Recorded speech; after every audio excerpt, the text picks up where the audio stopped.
नमस्कार दोस्तों, स्वागत है आपका आपके अपनी YouTube चैनल जॉब विथ पेडी में। दोस्तों, आज इस क्लास के माध्यम से हम अपने फर्स्ट चैप्टर की एक्सरसाइज 1.3 करेंगे। पिछली क्लास में हमने एक्सरसाइज 1.2 है वो कंप्लीट कर लिए। अगर आपने वो क्लास नहीं देखी तो लिंक आपको नीचे डिस्क्रिप्शन और कमेंट बॉक्स में मिल जाएगा, तो आप वहाँ से पहली वाली क्लास से एक बार जरूर देख लेना। अगर आज की क्लास आपको पसंद आई तो आप इसे लाइक और शेयर भी जरूर कर देना। तो चलिए शुरू करते हैं आज की अपनी क्लास। तो क्वेश्चन फर्स्ट इस प्रकार दिया गया है कि सिद्ध कीजिए कि रूट 5 एक अप्रिमेय संख्या है। इसमें हमें सिद्ध करना है कि रूट 5 क्या एक अप्रिमेय संख्या है। यह तो हम जानते हैं कि रूट 5 क्या एक अप्रिमेय संख्या है। इसके अलावा जैसे root 2, root 3, root 5, root 7, root 11, यानी रूट के अंदर कोई भी अपूर्ण वर्ग वाली संख्या हो सकती है। पूर्ण वर्ग जैसे रूट 4 होता है, उसका मान तो क्या होता है 2 होता है, वो तो क्या होती है एक प्रीमेय संख्या होती है। लेकिन अपूर्ण वर्ग होता है ना, वो क्या होती है कि अप्रीमेय संख्या होती है। जानते तो हैं हम, लेकिन हमें क्या करना है, इसको सिद्ध करके बताना है। तो यानी कि यहाँ पे रूट 5 की जगह आपसे रूट 2 भी पूछा जा सकता है, 3 भी, 7 भी, 11 भी, 13 भी, ठीक है। इस प्रकार से अपूर्ण वर्ग वाली संख्या आपसे कोई भी देकर अप्रीमेय संख्या सिद्ध करवा सकते हैं। तो इसके लिए इन क्वेश्चनों को हम किस प्रकार करेंगे, सबसे पहले आपको क्या करना है, मानना है। मानना क्या है, हमें अप्रीमेय सिद्ध करना है ना, इसका उल्टा मान लेंगे। इसका उल्टा हमने क्या मान लिया कि रूट 5 क्या एक प्रीमेय संख्या। हमें अप्रीमेय सिद्ध करना है, लेकिन हमने क्या किया, इसका उल्टा मान लिया कि रूट 5 क्या एक प्रीमेय संख्या। आप जानते हैं कि अगर रूट 5 एक प्रीमेय संख्या है तो प्रीमेय संख्या को तो हम पी बटा क्यू के रूप में लिख सकते हैं। यहां तक कोई प्रॉब्लम थोड़ी है, ठीक है। और जहां पी व क्यू सह अभाज्य, जहां पी व क्यू सह अभाज्य पूर्णांक है तथा क्यू नॉट्स इक्वल टू 0, यानी क्यू है वो आपका 0 के बराबर नहीं होना चाहिए। जहां पी व क्यू क्या है, सह अभाज्य पूर्णांक है तथा क्यू है वो 0 के बराबर नहीं होना चाहिए। यहां पे बात आई है सह अभाज्य की। पूर्णांक तो आप जानते हैं कि माइनस अनंत से लेकर प्लस अनंत तक की सभी संख्या क्या होती है, पूर्णांक होती है। इसके बारे में हमने इंट्रोडक्शन पार्ट में बात कर ली थी। अब हम बात करते हैं सह अभाज्य की। सह अभाज्य का मीन्स क्या है, जैसे कोई संख्या आपकी 1/2, ये संख्या और थोड़ी कटेगी एक दूसरे से।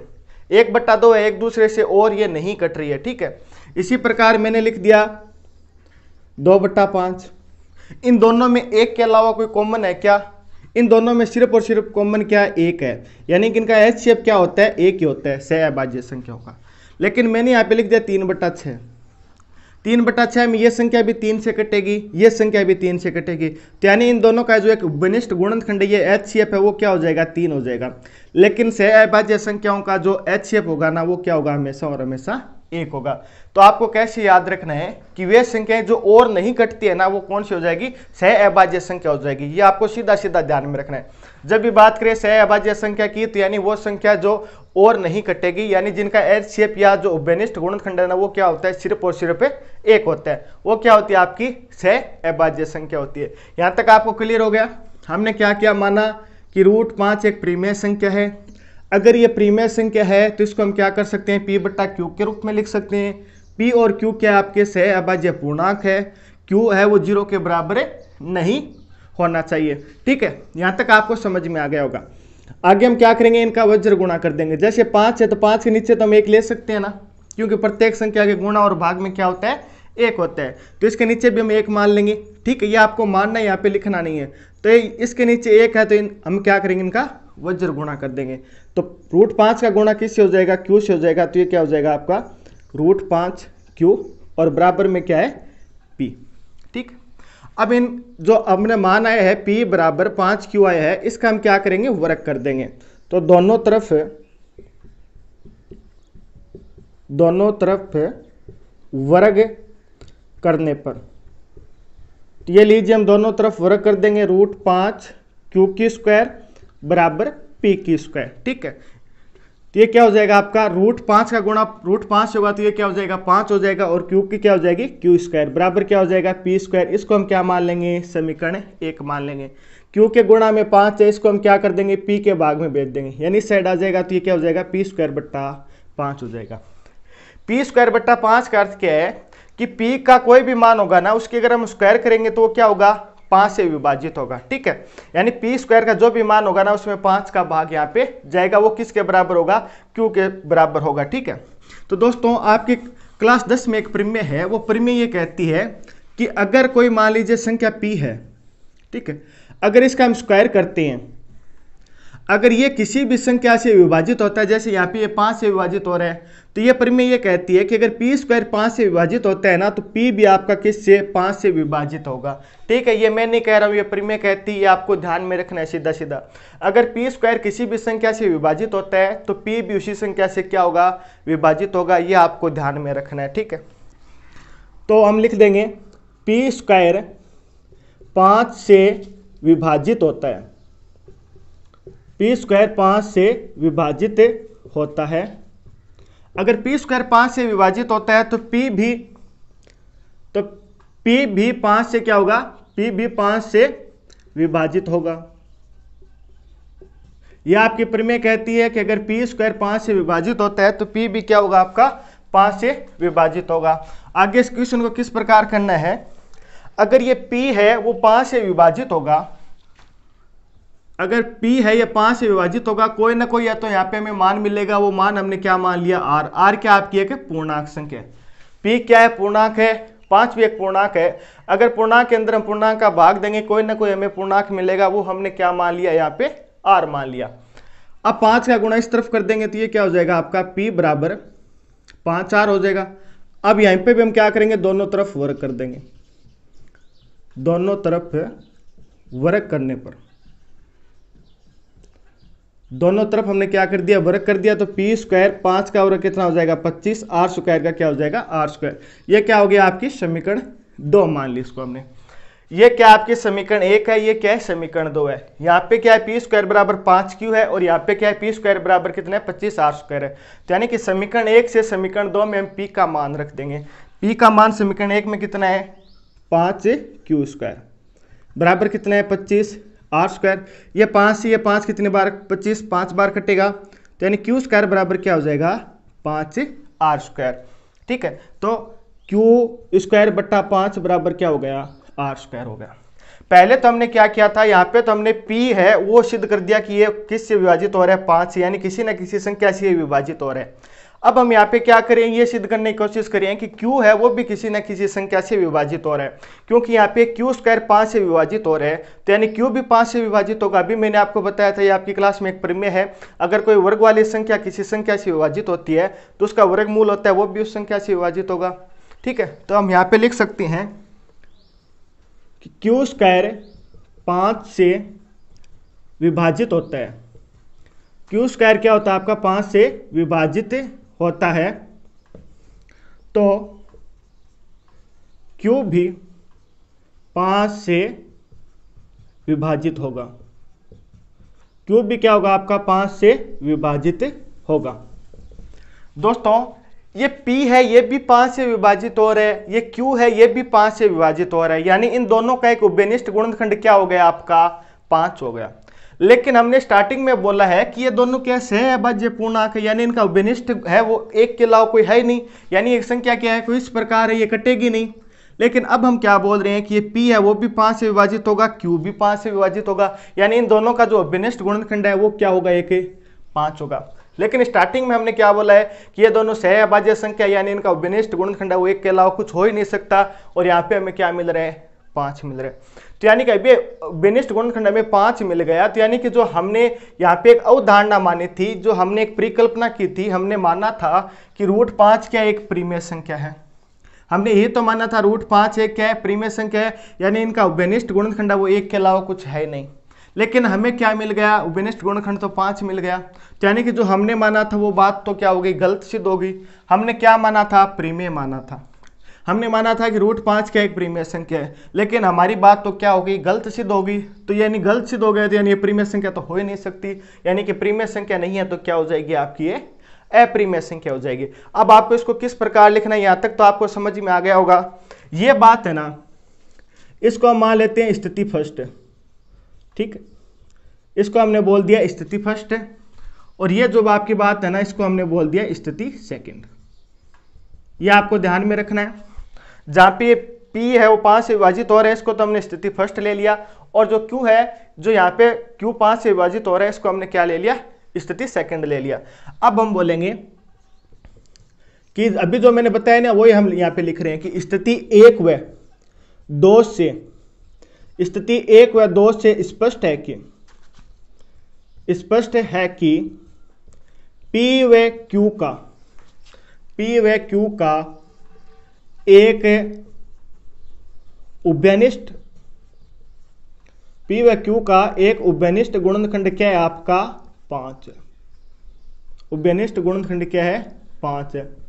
अगर इन दोनों का उभयनिष्ठ गुणनखंड 5 है तो यानी क्या होगी, आपकी सहअभाज्य संख्या नहीं होगी P और Q, ठीक है, यानी ये क्या नहीं होगी, एक परिमेय संख्या नहीं होगी। अगर ये परिमेय संख्या नहीं होगी तो अपनी जो अवधारणा है वो गलत होगी, तो यानी क्या है आपकी एक अपरिमेय संख्या, ठीक है।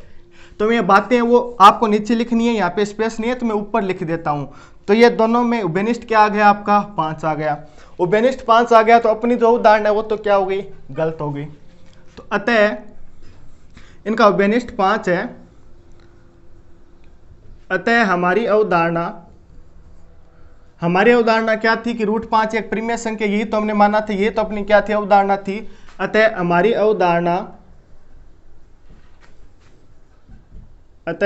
अवधारणा गलत सिद्ध होती है। अतः हमारी अवधारणा गलत सिद्ध होती है। तो ये गलत सिद्ध होती है तो यानी कि 5 है, √5 और परिमेय संख्या नहीं होगी तो क्या हो जाएगी, एक अपरिमेय संख्या हो जाएगी। तो इसलिए √5 एक अपरिमेय संख्या होगी। √5 क्या होगी, एक आपकी अपरिमेय संख्या होगी। ठीक है दोस्तों, इस प्रकार के क्वेश्चन है ना वो आपको इसी मेथड से करने हैं। पहले आपको क्या करना है कि अवधारणा मान लेते हैं इसकी विरुद्ध, यानी ये अपरिमेय संख्या था तो हमने परिमेय मान लिया। अब क्या होगी, ये हमारी अवधारणा वो क्या होगी, गलत सिद्ध होगी। अगर हमारी अवधारणा गलत सिद्ध है तो यानी ये क्या होगा, सही होगा। तो यानी √5 क्या हो जाएगा, एक आपका अपरिमेय संख्या हो जाएगी। होपफुली क्वेश्चन आपको समझ में आ गया होगा। अगर कोई भी समझ नहीं आया तो आप कमेंट करके जरूर बता देना, मैं आपको और इसको डिटेल से समझाने की कोशिश करूंगा। चलिए बढ़ते हैं सेकंड क्वेश्चन की तरफ। क्वेश्चन नंबर 2 है, सिद्ध कीजिए 3 + 2 √5 एक क्या है, अपरिमेय संख्या। इसे हमें अपरिमेय संख्या सिद्ध करना है। तो हम क्या करेंगे, उसी तरह आपको स्टार्टिंग करना है। सबसे पहले आपको मानना है कि जो संख्या हमें अपरिमेय सिद्ध करना है ना वो क्या है, एक परिमेय संख्या है। हमने क्या क्या माना, 3 + 2 √5 क्या है, एक परिमेय संख्या। अगर यह संख्या परिमेय संख्या है तो इसे हम P/Q के रूप में लिख सकते हैं, यानी क्या हो जाएगी आपकी P/Q के बराबर हो जाएगी। अगर परिमेय संख्या तो P/Q के रूप में लिख सकते हैं। आगे आपको क्या करना है, बता देना है कि जहां P व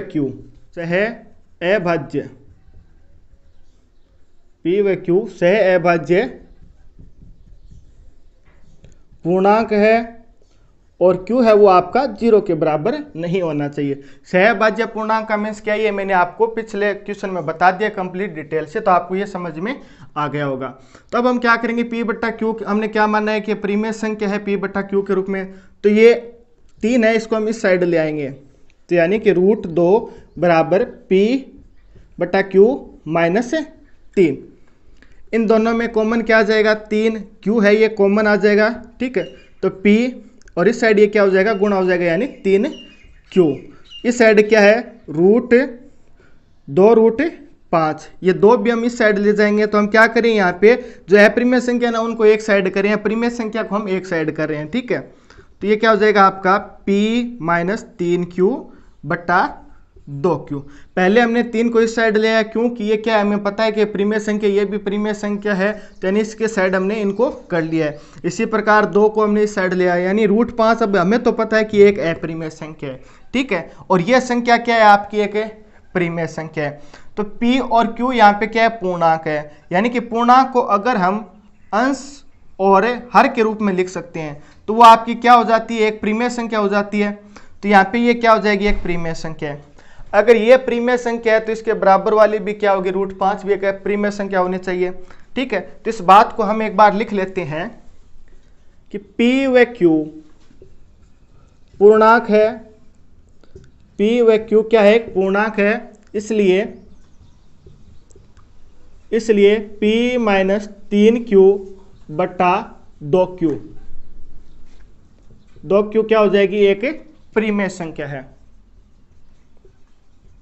एक परिमेय संख्या है। अगर ये परिमेय संख्या है तो इसके बराबर वाली √5 ये भी एक परिमेय संख्या होनी चाहिए। तो यानी आगे हम लिखेंगे ये क्या हो जाएगी, परिमेय संख्या है, इसलिए √5 भी एक परिमेय संख्या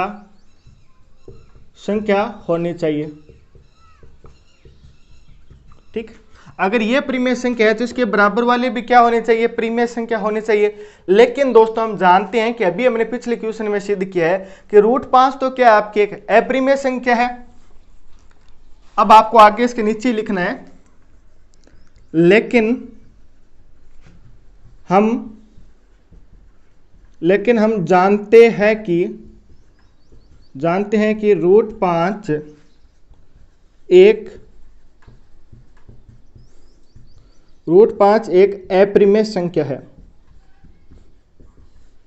अगर √5 एक अपरिमेय संख्या है तो यहां पे क्या आ रही है, √5 एक परिमेय संख्या आ रही है। इसके अकॉर्डिंग तो क्या आ रही है, √5 एक परिमेय संख्या आ रही है। लेकिन हम जानते हैं कि √5 वास्तव में क्या होती है, एक अपरिमेय संख्या होती है। तो यानी कि जो हमने माना था, हमने क्या माना कि यह संख्या क्या है, एक परिमेय संख्या है।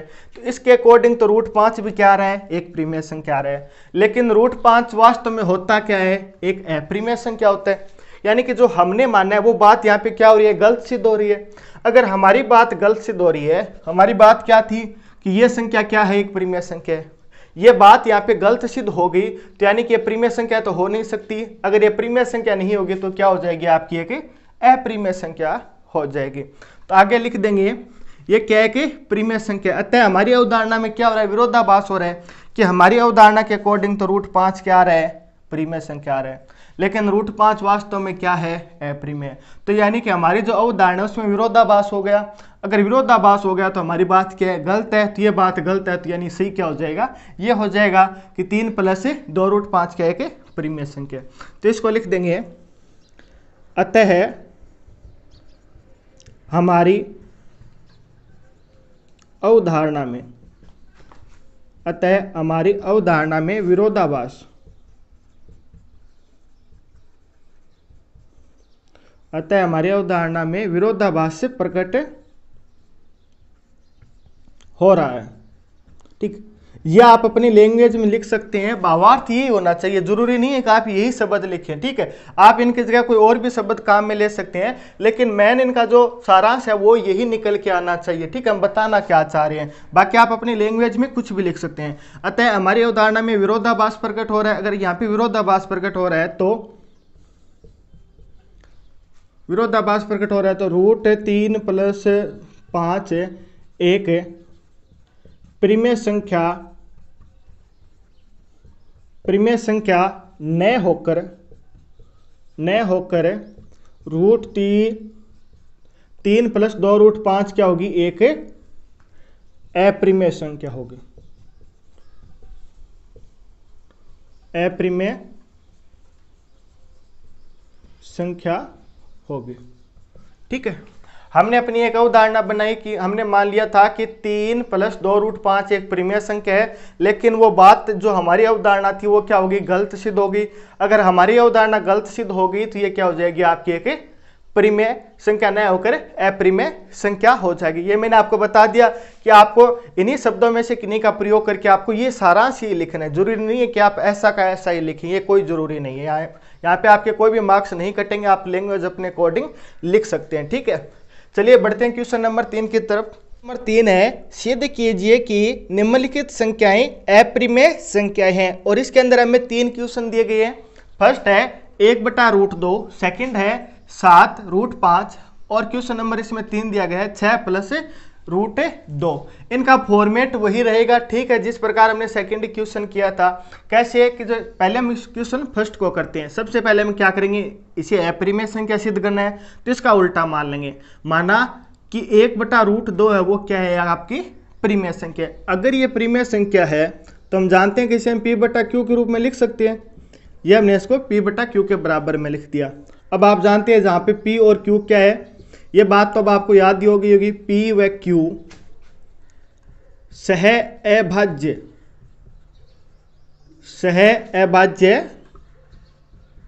अभाज्य क्या है, पूर्णांक है, और Q है वो 0 के बराबर नहीं होना चाहिए। ठीक है, हमने क्या किया, इससे सिद्ध करना है कि अपरिमेय संख्या है, तो हमने इसको परिमेय संख्या मान लिया। अगर इसको हम परिमेय संख्या मान सकते हैं तो इसके बराबर ये किसके बराबर होगा, P बट्टा Q के बराबर होगा, जहां पे P और Q क्या है, आपकी सह अभाज्य पूर्णांक है। Q है वो आपका 0 के बराबर नहीं होना चाहिए। ठीक है, अब दोस्तों रूट है, नीचे आ रहा है √2। ठीक है, तो क्लास 9th के अंदर आप हर का परिमेयकरण नाम से कुछ पढ़ चुके हैं, आपको अगर याद आ रहा हो तो। हर का परिमेयकरण क्या होता है कि अगर रूट नीचे आता है ना, ठीक है, हर की जगह अगर आपका रूट आ रहा है तो इसको हम क्या करेंगे, इसका परिमेयकरण करेंगे। तो परिमेयकरण करने के लिए इसी संख्या को इसी से गुणा करेंगे, तो यानी 1 बटा √2 गुणा √2 का गुणा ऊपर से और √2 का गुणा हम क्या करेंगे, नीचे करेंगे। यह बराबर किसके है, P बटा Q के रूप में। ठीक है, तो ऊपर तो क्या हो जाएगा आपका √2 हो जाएगा, √2 का गुणा √2 से होगा तो नीचे क्या हो जाएगा, 2 हो जाएगा।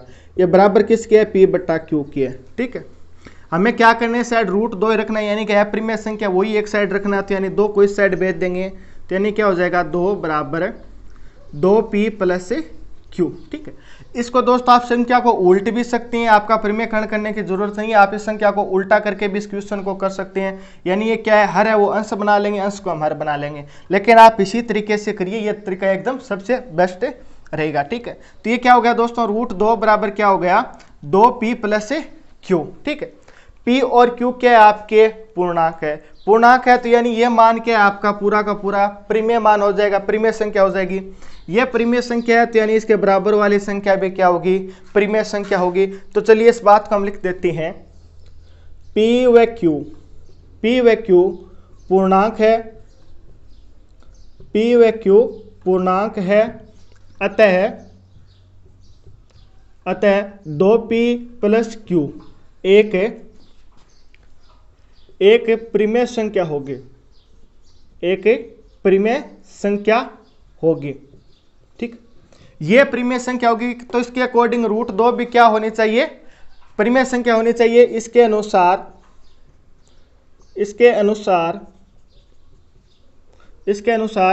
√2 भी एक परिमेय संख्या होगी, √2 भी एक परिमेय संख्या होगी। लेकिन दोस्तों हम जानते हैं कि √2 क्या है, आपकी एक अपरिमेय संख्या है। अभी हमने बात की थी कि जो रूट के अंदर अपूर्ण वर्ग होता है, जैसे √2, √3, √5, ये क्या होती है, आपकी अपरिमेय संख्या है। अगर √2 एक अपरिमेय संख्या है तो यानी यह संख्या भी आपकी एक अपरिमेय संख्या होगी। ठीक है, और इनसे जो मिलकर जो संख्या बनी है वो भी आपकी एक अपरिमेय संख्या होगी। अगर √2 एक अपरिमेय संख्या है, लेकिन हमें तो क्या मिल रहा है, √2 परिमेय मिल रहा है। हमने जो अवधारणा मानी थी उसके अकॉर्डिंग तो √2 क्या आ रहा है, आपका परिमेय संख्या आ रहा है, लेकिन वास्तव में √2 क्या होता है, अपरिमेय होता है। यानी अपनी जो अवधारणा है उसमें क्या हो गया, विरोधाभास हो गया ना। जहां पे भी विरोधाभास होता है तो यानी अपनी बात ये गलत हो गई, तो यानी परिमेय संख्या नहीं होगी, परिमेय संख्या नहीं होगी तो ये क्या हो जाएगी, आपकी एक अपरिमेय संख्या हो जाएगी। तो आगे लिख देंगे, हम जानते हैं कि √2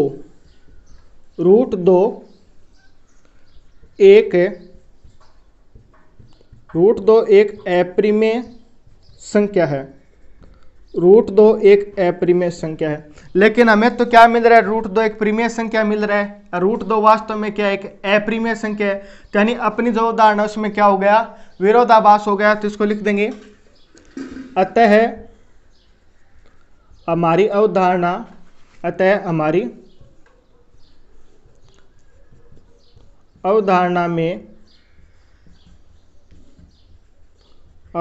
में विरोधाभास प्रकट हो रहा है। इसकी जगह आप यह भी लिख सकते हैं कि अतः हमारी अवधारणा गलत सिद्ध हो रही है, या हमारी अवधारणा में विरोधाभास प्रकट हो रहा है। तो शब्द आप कुछ भी ले लीजिए, ठीक है, लेकिन सारांश निकल के यही आना चाहिए। यही बात मैं आपको बार बार बोल रहा हूँ, आपको इसी तरह रटने की कोई आवश्यकता नहीं है। आप समझिए कि क्या मैं समझाने की कोशिश कर रहा हूँ, ठीक है। अगर अपनी अवधारणा में विरोधाभास प्रकट हो रहा है तो यानी अपनी अवधारणा क्या हो रही है, गलत हो रही है। अपनी अवधारणा गलत हो रही है। तो यानी अपनी अवधारणा क्या थी कि रूट 1/2 परिमेय संख्या है, लेकिन ये तो बात गलत होगी। तो सही बात क्या होगी कि रूट 1/2 रूट है वो क्या हो जाएगी, एक आपकी अपरिमेय संख्या होगी। तो लिख सकते हैं अवधारणा में क्या हो रहा है, विरोधाभास प्रकट हो रहा है, इसलिए 1/√2 एक परिमेय संख्या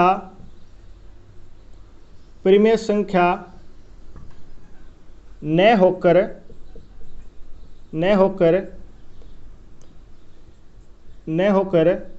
1/√2 आपकी एक अपरिमेय संख्या होगी। ठीक है, ये बात आप यहाँ पे क्या लिखना है, किस प्रकार लिखना है, ये आप समझ चुके हैं। ठीक है, तो अपनी अवधारणा में विरोधाभास हो रहा है, तो यानी कि 1/√2 है वो परिमेय संख्या नहीं है। अगर ये परिमेय संख्या नहीं है तो ये क्या हो जाएगी, एक अपरिमेय संख्या हो जाएगी। इस बात का आपको ध्यान में रखना है। तो ये क्या हो गया, इसका क्वेश्चन फर्स्ट हो गया। सेकंड क्वेश्चन के अंदर हमें सिद्ध करना है कि 7√5 वो क्या आपकी एक अपरिमेय संख्या, इसको सिद्ध करना है। तो तरीका वही रहेगा, सबसे पहले इसको अपरिमेय सिद्ध करना है, तो हम क्या कर लेंगे, परिमेय मान लेंगे। माना कि 7√5 आपकी क्या एक परिमेय संख्या है। अगर ये परिमेय संख्या है तो इसको हम P/Q के रूप में लिख सकते हैं। तो ये इसको हमने P/Q के रूप में लिख दिया, जहां P व Q है क्या है आपके सह, ठीक है, सह अभाज्य पूर्णांक है। Q है वो 0 के बराबर नहीं होना चाहिए। ये बात आपको यहां तक समझ में आ गई होगी, क्योंकि हर क्वेश्चन के अंदर ये बात अपनी समान है। ठीक है, आगे हम क्या करते हैं कि जो परिमेय संख्या है उनको एक साइड लिख देंगे और जो अपरिमेय संख्या उनको एक साइड कर लेते हैं। जैसे 7 है तो ये क्या आपकी एक अपरिमेय संख्या आपको पता है, तो इसको ये क्या हो जाएगी, इस साइड आ जाएगी। तो यानी √5 यहाँ पे हम क्या लिख देंगे, P/7Q लिख दिया। ठीक है, अब आपको पता है कि P और Q क्या है, पूर्णांक है। अगर P और Q क्या है, पूर्णांक है, तो ये संख्या क्या होगी, आपकी एक परिमेय संख्या होगी। अगर ये संख्या परिमेय होगी तो इसके बराबर वाली संख्या भी परिमेय संख्या होनी चाहिए। चलिए इस बात को हम लिख देते हैं, P व Q पूर्णांक है। P व Q क्या है, पूर्णांक है। इसलिए P/7Q एक 7Q एक परिमेय 7Q एक परिमेय संख्या होगी। 7 एक परिमेय संख्या होगी। अगर ये परिमेय संख्या है तो इसके बराबर वाले √5 भी क्या होनी चाहिए, परिमेय संख्या होनी चाहिए। इसके अनुसार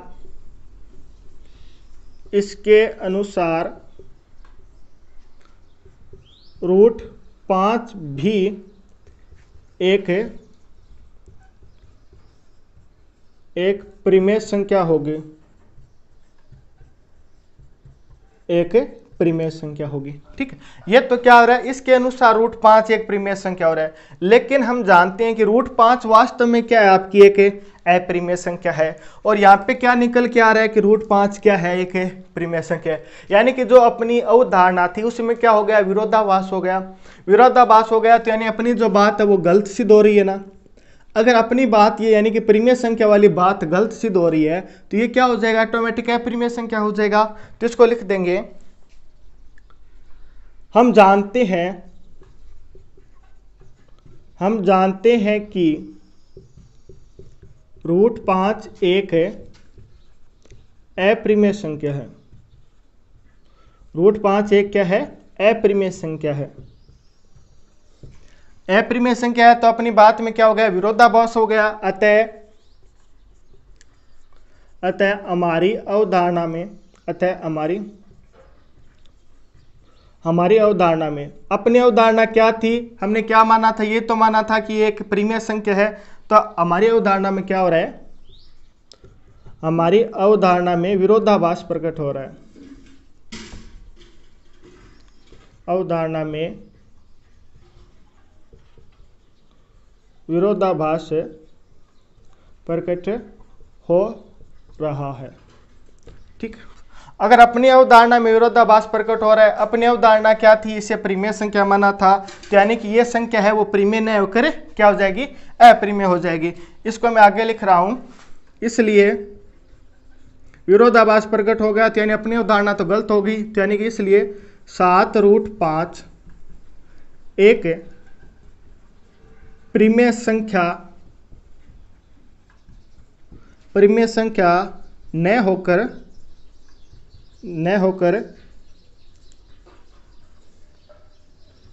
परिमेय संख्या न होकर एक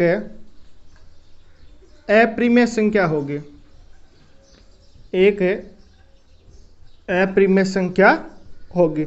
ये तो हमें सिद्ध करना था कि √7 का एक अपरिमेय है, वही तो हमने सिद्ध कर दिया। इसके लिए हमें क्या करना है, वही फॉर्मेट रखना है, इसको पहले परिमेय संख्या मान लेना है, फिर अपनी अवधारणा को हमने गलत सिद्ध कर देना है। गलत सिद्ध करते ये बात अपनी क्या हो जाएगी, सही साबित हो जाएगी। ये क्या है कि अपरिमेय संख्या।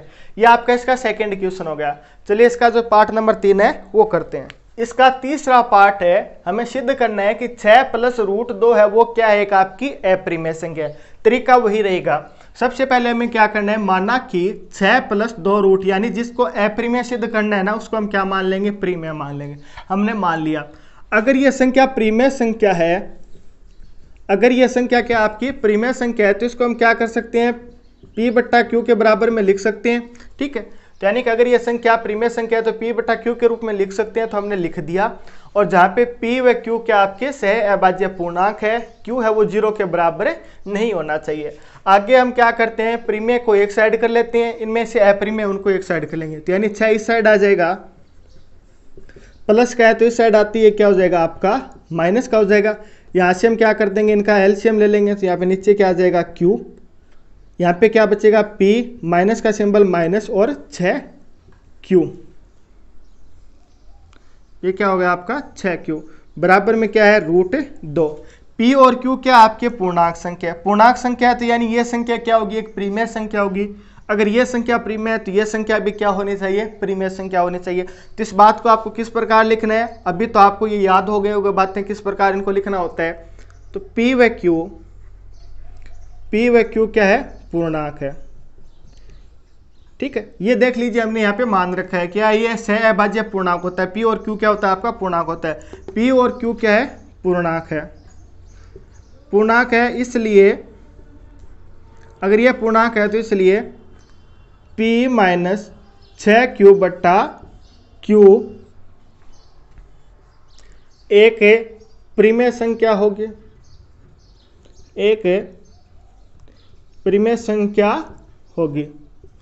अगर ये एक परिमेय संख्या है तो ये भी क्या होनी चाहिए, एक परिमेय संख्या होनी चाहिए। यानी कि इसके अनुसार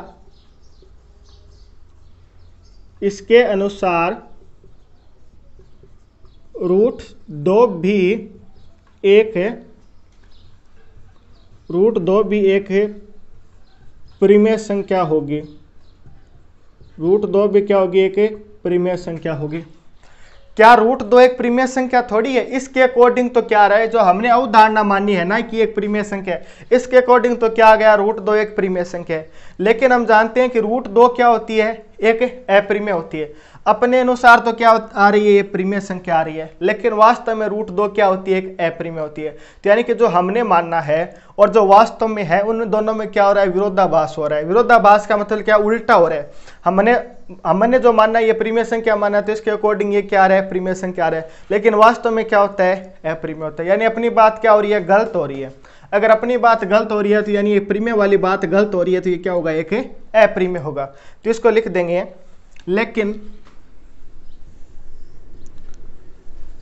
लेकिन हम जानते हैं कि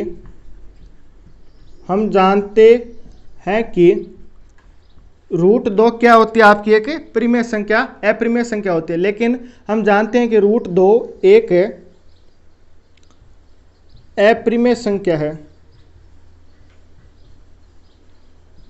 अपरिमेय संख्या। अपनी अवधारणा के तो अकॉर्डिंग √2 हमें क्या मिल रही है, परिमेय संख्या मिल रही है। लेकिन √2 वास्तव में क्या होती है, एक अपरिमेय संख्या होती है। लेकिन यानी इन दोनों बातों में क्या हो रहा है, विरोधाभास हो रहा है, यानी दोनों बात अलग अलग हो रही है। तो हम क्या लिख देंगे, जो अपनी अवधारणा वो क्या होगी, यहाँ पे गलत सिद्ध होगी। अगर अपनी अवधारणा गलत हो गई तो यानी क्या है, परिमेय संख्या ये नहीं है। अगर परिमेय संख्या नहीं है तो क्या हो जाएगी, ऑटोमेटिकली अपरिमेय संख्या हो जाएगी। तो लिख देंगे, अतः हमारी अवधारणा गलत सिद्ध हो गई, गलत सिद्ध हो गई है। ठीक है, या हमारी अवधारणा में विरोधाभास प्रकट हो रहा है, या हमारी जो कल्पना है वो गलत हो गई है, ठीक है, या हमारी कल्पना में विरोधाभास प्रकट हो रहा है, ये क्या एक अवधारणा, ये अपनी जो कल्पना थी कि भाई इसको हम प्रीमिय संख्या मान लेते हैं, तो यानी बात तो क्या होगी, गलत हो गई। ये बात गलत हो गई तो यानी प्रीमिय संख्या तो है नहीं, तो क्या हो जाएगी, ये कि अप्रीमिय संख्या हो जाएगी। इसलिए 6 प्लस रूट 2 एक प्रीमिय संख्या